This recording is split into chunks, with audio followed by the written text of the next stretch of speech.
General property of alkene यानी alkene के सामान्य गुण। अब एल्केन की दो प्रकार की प्रॉपर्टी होती है, एक होती है उसकी फिजिकल प्रॉपर्टी और एक होती है उसकी केमिकल प्रॉपर्टी। तो पहले हम लोग चलते हैं उसके फिजिकल प्रॉपर्टी की तरफ। हिंदी में कहें तो भौतिक गुण। फिजिकल प्रॉपर्टी यानी भौतिक गुण क्या होते हैं उसकी तरफ चलते हैं। सबसे पहले हम बात करेंगे इसकी स्टेट की, यानी किस स्टेट में पाए जाते हैं। हम बात कर रहे हैं सबसे पहले उसकी स्टेट की। हिंदी में कहें तो दशा की बात कर रहे हैं, उसकी स्टेट क्या होती है। तो सबसे पहले हम लिखेंगे कि C1 से हम लोग C4 तक चले, यानी पहले कार्बन से लगाकर चौथे कार्बन तक। तो ये कौन से मीडियम में होंगे? गैसियस मीडियम यानी कि गैस अवस्था में। ठीक है, तो C1 कार्बन से C4 कार्बन तक। जैसे कि C1 की बात करें तो CH4, ठीक है, C2 की बात करें तो C2H6, C3 की बात करें तो C3H8 और C4H10। ये सब कौन से मीडियम में होते हैं, कौन से स्टेट में होते हैं? तो गैसियस स्टेट में होते हैं। आगे बात करें C5 से C15 तक, C5 से लगाकर C15 तक की बात कर लें तो ये किस में पाए जाते हैं? ये जनरली लिक्विड स्टेट में यानी कि द्रव अवस्था में। और C15 से आगे, C16 से आगे ये क्या होंगे? या तो सॉलिड होंगे या वोलेटाइल सॉलिड, या तो ठोस अवस्था में होते हैं या फिर वाष्पशील ठोस अवस्था में पाए जाते हैं। अब ये तीनों जो हम लोगों ने लिखा तो इनकी कंडीशंस क्या होती है? तो ये सबकी जो कंडीशन देखें, कलर की बात करें तो ये सब कलरलेस होते हैं यानी कि रंगहीन। आगे बात करें तो ऑर्डरलेस होते हैं यानी कि हिंदी में बोले तो गंधहीन। और तीसरा होता है टेस्टलेस, यानी इनकी कोई भी टेस्ट नहीं होती। तो कलरलेस, ऑर्डरलेस और टेस्टलेस होते हैं। ये तो इनकी हो गई यहां पर फिजिकल स्टेट क्या क्या होता है। दूसरी कंडीशन की बात करें वो है सोल्यूबिलिटी, यानी कि हिंदी में कहें तो विलय। अब हम लोग जानते हैं कि यदि इसकी सोल्यूबिलिटी की प्रॉपर्टी की बात करें, विलेयता की बात करें, तो ये पोलर होते हैं कि नॉन पोलर होते हैं? ध्रुवीय प्रकृति के होते हैं कि अध्रुवीय प्रकृति के होते हैं? एल्केन, ये जो बोर्ड में लिखे हुए हैं, ये पोलर है कि नॉन पोलर है? क्या पोल्स में डिवाइड होते हैं? क्या है जनरली पोल्स में डिवाइड नहीं होते हैं। जब पोल्स में डिवाइड नहीं होंगे तो क्या हो गए? नॉन पोलर है, ठीक है, अध्रुवीय। तो जब अध्रुवीय है तो हम क्या लिख सकते हैं? वाटर में क्या होंगे? जल में क्या होते हैं? इनसॉल्यूबल हो जाएंगे। अब वाटर के बाद बचा क्या है? जो बचे सब ऑर्गेनिक सॉल्वेंट, तो लिख दो C2H5OH यानी कि अल्कोहल, बेंजीन, कार्बन टेट्राक्लोराइड। इन सब में क्या होते हैं? ये सब सॉल्यूबल होते हैं यानी कि विलयशील प्रकृति में पाए जाते हैं। एक और अच्छी प्रॉपर्टी है जिसको हम पढ़ने जा रहे हैं, वो है मेल्टिंग पॉइंट और बॉइलिंग। जब भी ये सब चेन फॉर्म में रहेंगे, ये जो हाइड्रोकार्बन जो हम पढ़ रहे हैं एल्केन, ये किस फॉर्म में? चेन फॉर्म में, यानी कि श्रृंखला के फॉर्म में। यानी कि कौन सी श्रृंखला? तो सीधी श्रृंखला, यानी कि स्ट्रेट चेन में। तो स्ट्रेट चेन में होने पर इनके मेल्टिंग और बॉइलिंग पॉइंट क्या होते हैं? हाई। जबकि यदि यह शाखित श्रृंखला के रूप में पाया जाए, इसके फॉर्म में शाखित श्रृंखला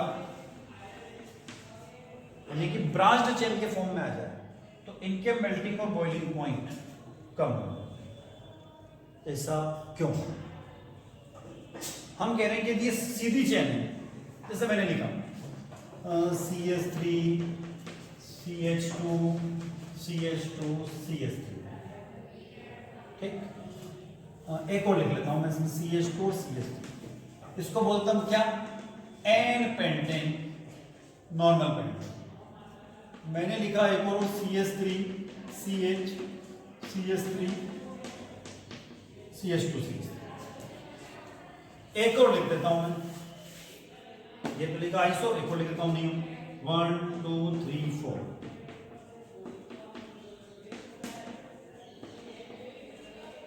अब सबसे ज्यादा मेल्टिंग और बॉइलिंग पॉइंट तो इसका होगा, एन पेंटेन का, सबसे कम होगा इसका,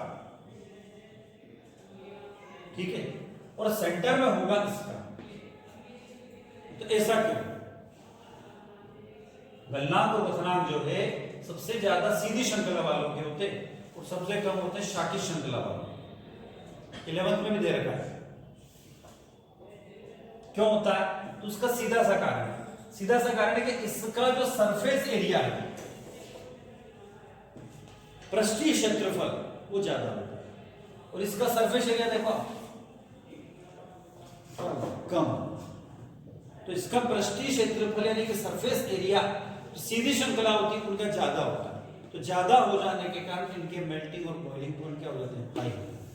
जबकि जो ब्रांच में होता है उसका सरफेस एरिया यानी कि पृष्ठीय क्षेत्रफल वो क्या हो जाता है? कम हो जाता है।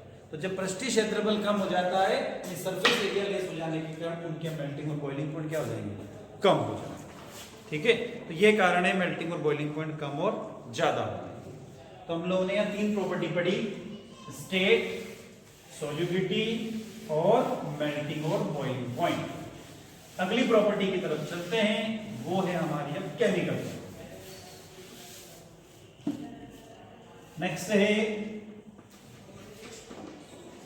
केमिकल प्रॉपर्टी, हिंदी में बोले तो रासायनिक गुण। अब जनरली हम कहें तो एल्केन जो होते हैं वो इनएक्टिव सब्सटेंस होते हैं। इनएक्टिव सब्सटेंस क्यों है? क्योंकि इन सब में आप देख रहे हैं सिंगल बॉन्ड है।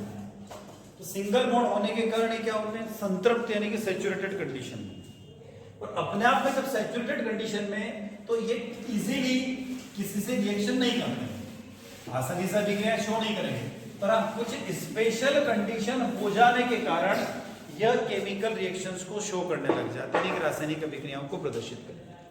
अब वो स्पेशल कंडीशन है, स्पेशल रिएक्शन कौन कौन सी है? सबसे जो अच्छी सी रिएक्शन शो की जाएगी वो है सब्स्टिट्यूशन रिएक्शन, हिंदी में कहें तो प्रतिस्थापन अभिक्रिया। अब हम लोगों ने ऑर्गेनिक केमिस्ट्री में पढ़ा था शुरुआत में कि टाइप्स ऑफ रिएक्शन कितने टाइप की होती है? 5 प्रकार की, 5 टाइप्स ऑफ रिएक्शन। पहली पढ़ी थी हम लोगों ने सब्स्टिट्यूशन रिएक्शन, दूसरी थी एडिशन रिएक्शन, तीसरी थी एलिमिनेशन रिएक्शन, हिंदी में बोले तो प्रतिस्थापन अभिक्रिया, योगात्मक अभिक्रिया, विलोपन अभिक्रिया, उसके बाद फिर रीअरेंजमेंट रिएक्शन, पुनर्विन्यास अभिक्रिया, और फिर थी मॉलिक्यूलर रीअरेंजमेंट रिएक्शन, आणविक अभिक्रिया। तो इस तरीके से जो केमिकल रिएक्शंस होती है ऑर्गेनिक केमिस्ट्री में वो 5 टाइप की होती है। 5 टाइप में से एक है हमारे पास सब्स्टिट्यूशन रिएक्शन। तो सब्स्टिट्यूशन में क्या होता है कि एक रिएक्टेंट क्या करता है, दूसरे रिएक्टेंट को अफेक्ट करता है। इसके अंदर हम पढ़ रहे हैं यहाँ पर हेलोजिनेशन।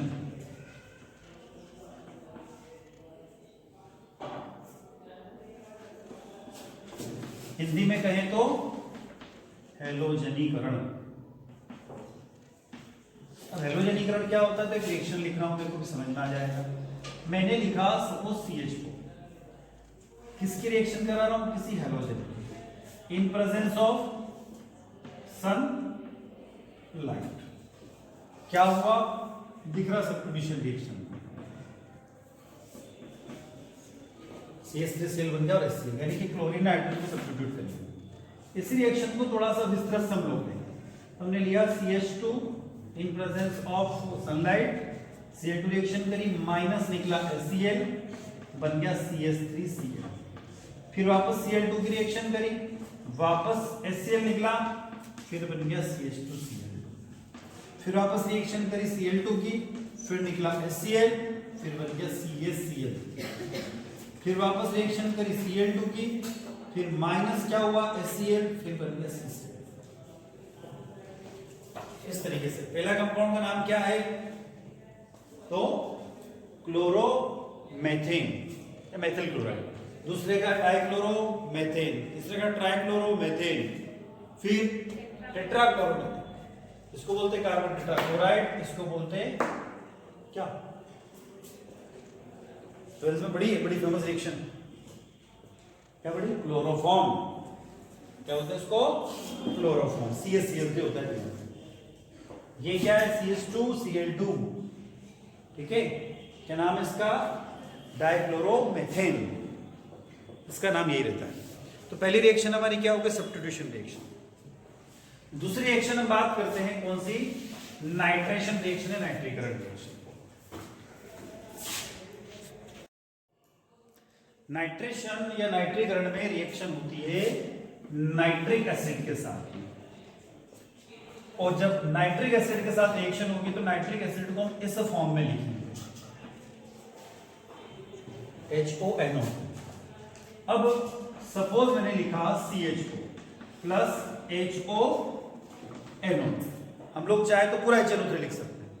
जब इसको लिख रहे हैं तो क्या होगा, यहां से क्या निकला, यहां से क्या निकला, बाहर क्या हो गया, क्या बचा हुआ है, CS, इधर क्या बचा हुआ, NO, क्या नाम हो गया, नाइट्रोमेथेन। इसका फॉर्मेशन हो जाता है नाइट्रोमेथेन। इसी तरीके से एक और रिएक्शन है सल्फोनेशन।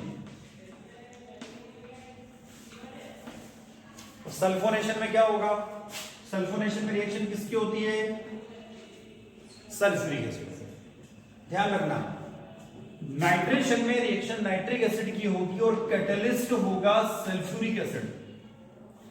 सल्फोनेशन में रिएक्शन जो होगी वो तो होगी सल्फ्यूरिक एसिड के साथ में, किसके साथ में, सल्फ्यूरिक एसिड के साथ में, और जो कैटलिस्ट होगा वो क्या होता है, नाइट्रिक एसिड, दोनों एक दूसरे के विपरीत। तो हमने सल्फ्यूरिक एसिड को इस तरीके से लिख दिया, यहां से वापस क्या निकालोगे, यहां से निकालेंगे H, क्या लिखोगे, CH3SO3H, क्लियर है, माइनस क्या हो जाएगा, H2, क्या नाम है इसका, मेथेन सल्फोनिक एसिड, ठीक है ना, मेथेन सल्फोनिक एसिड या मेथिल सल्फोनिक एसिड हो जाएगा। अगली जो रिएक्शन है, नेक्स्ट रिएक्शन है ऑक्सीडेशन।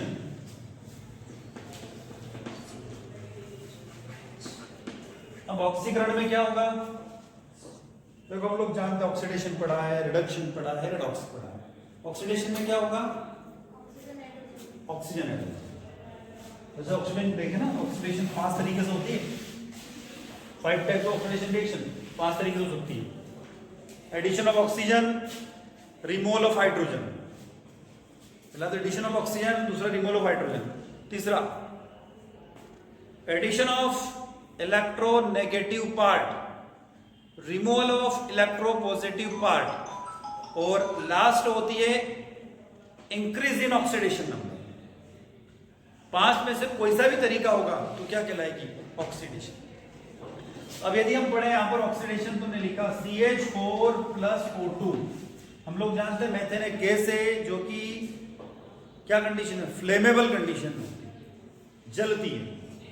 तो जब ऑक्सीजन इसको मिला तो क्या होगा, यहां से क्या आया H2, यहां से क्या आया O, यहां से क्या आया C, यहां से क्या है वापस O2, कितना ऑक्सीजन ले लिए 2, क्या बन गया CO2 प्लस H2O का फॉर्मेशन, क्लियर, फॉर्मेशन हो गया CO2 प्लस H2O।